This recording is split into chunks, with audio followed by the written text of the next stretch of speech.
চাহিদার তুলনায় বেড়েছে সবজির দাম। সাধারণ মানুষ হারাচ্ছে তাদের ক্রয় ক্ষমতা। তথ্যচিত্রে মোহাম্মদ রোমান আকন্দ, গাইবান্ধা।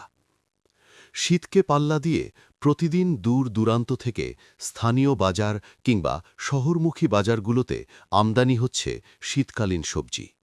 বাহারি রং আর তরতাজা সবজি আকর্ষণ করছে সকল বয়সের ভোক্তাদের। তবে দাম একটু বেশি হওয়ায় ক্রয় ক্ষমতা হারাচ্ছেন সাধারণ জনগণ। সরেজমিনে গাইবান্ধা সদর উপজেলার বিভিন্ন হাট বাজার ঘুরে দেখা মেলে বাহারি জাতের শীতকালীন সবজি। সবজিগুলোর মধ্যে রয়েছে নতুন আলু, বেগুন, ফুলকপি, বাঁধাকপি, মিষ্টি কুমড়া, ছিম, টমেটো, গাজরসহ আরও অনেক প্রকারের সবজি। তবে বাজারে সবজির সরবরাহ থাকলেও দাম অনেকটা আগুন অবতর।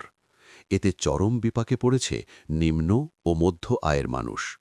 তালতলা, রূপার বাজার, কাউন্সিলের বাজার, হাট দাড়িয়াপুর ও গাইবান্ধা পুরাতন বাজারসহ বিভিন্ন বাজারের ক্রেতাদের সাথে কথা হলে ক্রেতারা বলেন, পণ্যের দাম বাড়তে শুরু করলেও বাড়েনি তাদের আয়ের উৎস। তাই নিম্ন ও মধ্যবিত্ত পরিবারের মানুষেরা তাদের পরিবার চালাতে গিয়ে হিমশিমের শিকার হচ্ছে। যে পরিমাণ আয় করছে সে পরিমাণ আয়ের সঙ্গে খরচের ভারসাম্য রাখতে গিয়ে প্রতিদিনের বাজার তালিকায় হচ্ছে কাটছাঁট। তাই তো দ্রব্যমূল্যের দাম বৃদ্ধিতে ক্ষোভ প্রকাশ করছেন সাধারণ মানুষ। তাদের মতে ব্যয় এতই বেড়েছে যে জীবন চালানো দায় হয়ে পড়েছে। তাই বাজার ব্যবস্থার ওপর সরকারের নিয়ন্ত্রণ আনা দরকার।